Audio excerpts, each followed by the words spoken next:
तो क्या अरविंद केजरीवाल अपनी भूमिका कुछ बदलने जा रहे हैं? बुरी बात भी कुछ नहीं है? नहीं, राष्ट्रीय परिदृश्य में जो जाना है वो चुनाव के बाद जाएंगे ना। अभी दिल्ली अपनी दांव पे लगा के, जब 2-3 महीने बाद चुनाव होने वाला है, तो आप जो है उस वक्त अपनी पूरी दिल्ली, अकेली दिल्ली है जिसके दम पे आम आदमी पार्टी को पहचाना जाता है।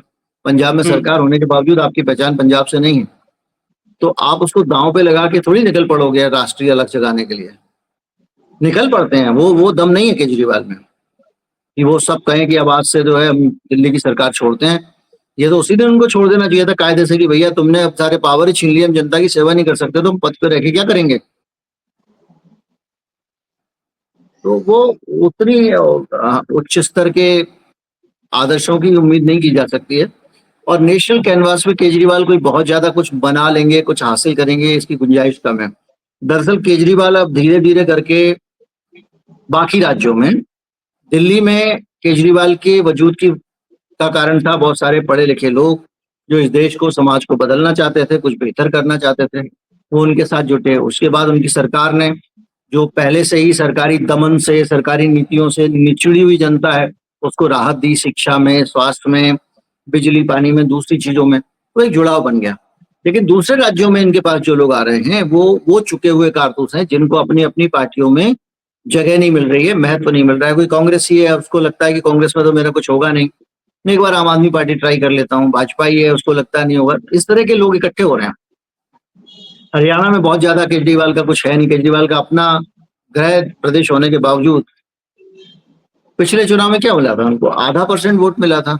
नोटा उनसे ज्यादा वोट लाई थी। 22 विधायक, 22 के 22 की लगभग जमानत जब्त थी। तो बहुत ज्यादा वो प्रभाव डालेंगे, और तब से और अब में तो केजरीवाल की छवि में अंतर आई। उत्तराखंड है, हिमाचल है, उदाहरण है, उसमें भी बहुत दुकान सजाई थी, उसके बाद बहुत कुछ नहीं मिल पाया था। नहीं, आखिरी गुजरात में सवाल। नहीं मिला, गोवा में नहीं मिला। गुजरात में, गोवा में कहाँ मिला इनको? कहीं नहीं मिला। लेकिन नुकसान कांग्रेस को दिया। दरअसल गुजरात में नुकसान कांग्रेस को दिया, ये भी सच है। उत्तराखंड में भी जो मार्जिनल सीट थी उसमें एक छोटा मोटा वोट बैंक था, लेकिन नुकसान चूंकि बहुत छोटी सीट है, और उसका फर्क पड़ता है। वो नुकसान का डर दिखा के थोड़ा बहुत कुछ मैनेज कर पाए अपने पक्ष में, कर सकते हैं। जैसे कि हरियाणा में अगर ये बोलें कि भाई देखो, अगर कांग्रेस पार्टी आप चाहते हो हम आपके वोट ना काटें, तो आप दिल्ली में हमारे साथ टाई अप कर लो। अब कांग्रेस चाहेगी कि भाई इसकी 3 बार की एंटी इनकम्बेंसी है, सब कुछ हो चुका है, तो इस वक्त अगर हमारे को मौका है, हम शायद रिवाइव कर जाएं दिल्ली में, शायद हम दोबारा से अपने पांव पे खड़े हो जाएं। और उसमें इनके पास कोई नेता है नहीं। एक पवन खेड़ा है जो चूंकि शीला दीक्षित का वो पॉलिटिकल सेक्रेटरी, पॉलिटिकल एडवाइजर, क्या ऐसी कुछ था, तो वो है। और वो तेज तर्रार भी है, पढ़ा लिखा भी है, दिल्ली को समझता भी है। लेकिन दिल्ली की कांग्रेस की सबसे बड़ी दिक्कत यह है कि दिल्ली में सारे नेता, इन्होंने शीला दीक्षित को इन्होंने डुबोया है, किसी ने नहीं डुबोया। यही अजय माकन और यही सब कांग्रेसी नेता जो थे, ये शीला दीक्षित के पीछे पड़े रहते थे। मुकेश शर्मा, अजय माकन, महाबल मिश्रा, पता नहीं कौन कौन लोग। और इन लोगों ने जाके जो है वो बुरी तरह से उसको, शीला दीक्षित को परेशान कर रखा था।